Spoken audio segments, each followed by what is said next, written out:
সুপ্রভাত বন্ধুরা, আমি চলে এসেছি মনীষ কিচেনে অন্য একটা রেসিপি নিয়ে। আমি আজকে বানাবো চাল কুমড়ো কেটে দেখো ধুয়ে রেখে দিয়েছি, আর এদিকে নারকেল কুড়িয়ে রেখেছি।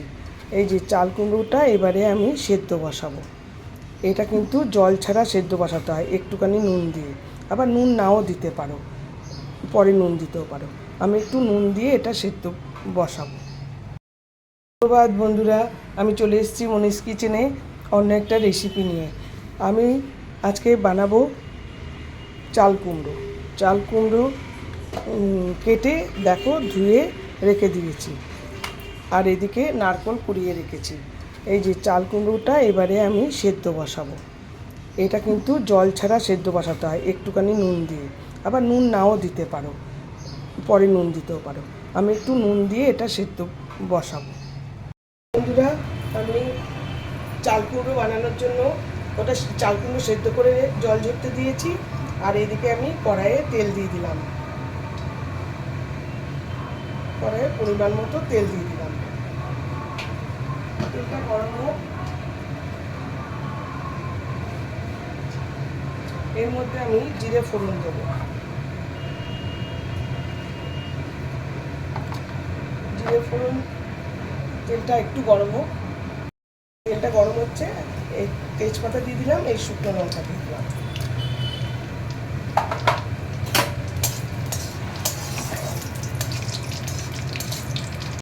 গরম হয়ে গেছে, মশলাগুলো ভাজা হয়ে গেছে।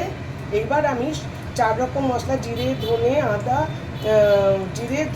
শুকনো লঙ্কার গুঁড়ো আর হলুদ, সামান্য হলুদ আর আদা সব আমি দিয়ে দিলাম। আদাটাও দিয়ে দিয়েছি একসঙ্গে। আজকে একটু লঙ্কার গুঁড়োটা কম দিচ্ছি, কারণ সবেতেই লঙ্কা ভালো নয়।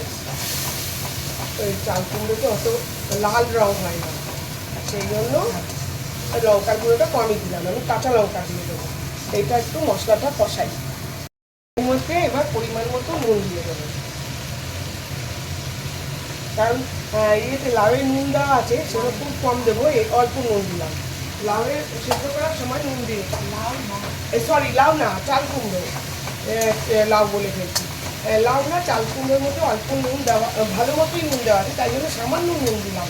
এবার গ্যাসটা কমিয়ে ওর মধ্যে চিনি দেবো। এর মধ্যে এবারে 1 চামচ আর একটুখানি চিনি দিয়ে দিলাম, কারণ কি চিনিটা বেশি, নারকেল আছে তো বেশি চিনি। এমনি চিনি কমই দিই, কিন্তু এটা একটু মিষ্টি মিষ্টি হয়।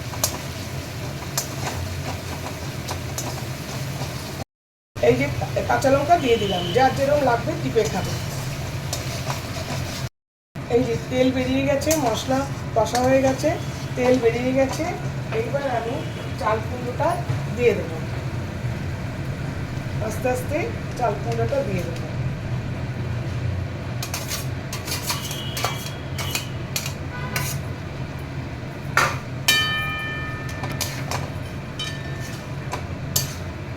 চাল কুমড়োটা খুব সুন্দর করে মশলার সঙ্গে মেশাতে হবে। চাল কুমড়ো তো খুব সুন্দর সেদ্ধও হয়েছে।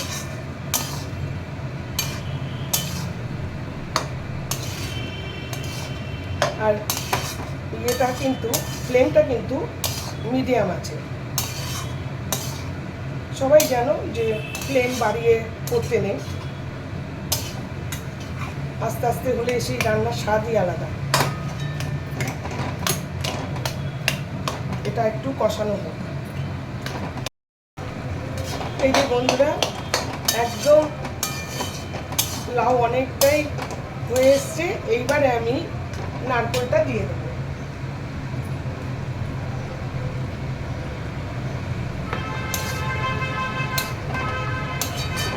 নারকেলটা ভালো করে মেশাই, দিয়ে একদম সিমে করে ঢাকা দিয়ে রেখে দেবো এখন কিছুক্ষণের জন্য।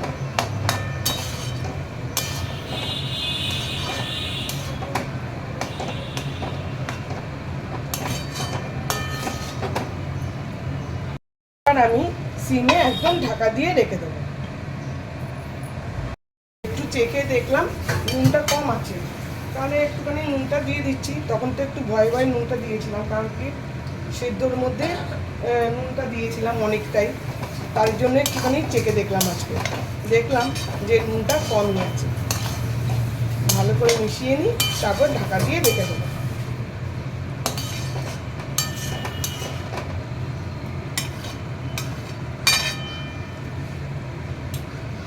এবার ঢাকা দিয়ে রেখে দেবো। বন্ধুরা অনেকক্ষণ এটা রেখেছি, 15-20 মিনিট রেখেছি একদম সিমে করে। এখন মনে হচ্ছে ঠিকই হয়ে গেছে। হ্যাঁ, হয়ে গেছে, জলও শুকিয়ে গেছে, একদম ড্রাই হয়ে গেছে। এইবার আমি রেখে দেবো। হয়ে গেছে আমার রান্না, চাল কুমড়ো নারকেল দিয়ে রান্না আমার ডান। দেখে তো ভালোই লাগছে, সাদা সাদা। এটা তো লঙ্কার গুঁড়ো দেবো না, লঙ্কা গোটা দিয়েছি। একদম গ্যাস নিভিয়ে দেবো, আমার রান্না ডান। এই গ্যাস নিভিয়ে দিলাম, একদম ডান। আশা করি তোমাদের ভালোই লাগলো আমাদের লাউ, সরি আবার বলছি লাউ, দেখেছো, চাল কুমড়ো আর নারকেল দিয়ে রান্না। এটা রোজকার রান্না, খুবই ভালো খেতে এবং হেলদিও। সবাই যারা জানো তো ঠিক আছে, যারা জানো না তাদের জন্য দেখালাম, একটু শেয়ার করলাম। Thank you for watching. আমি শীঘ্রই আসছি আরেকটি ব্লগ নিয়ে।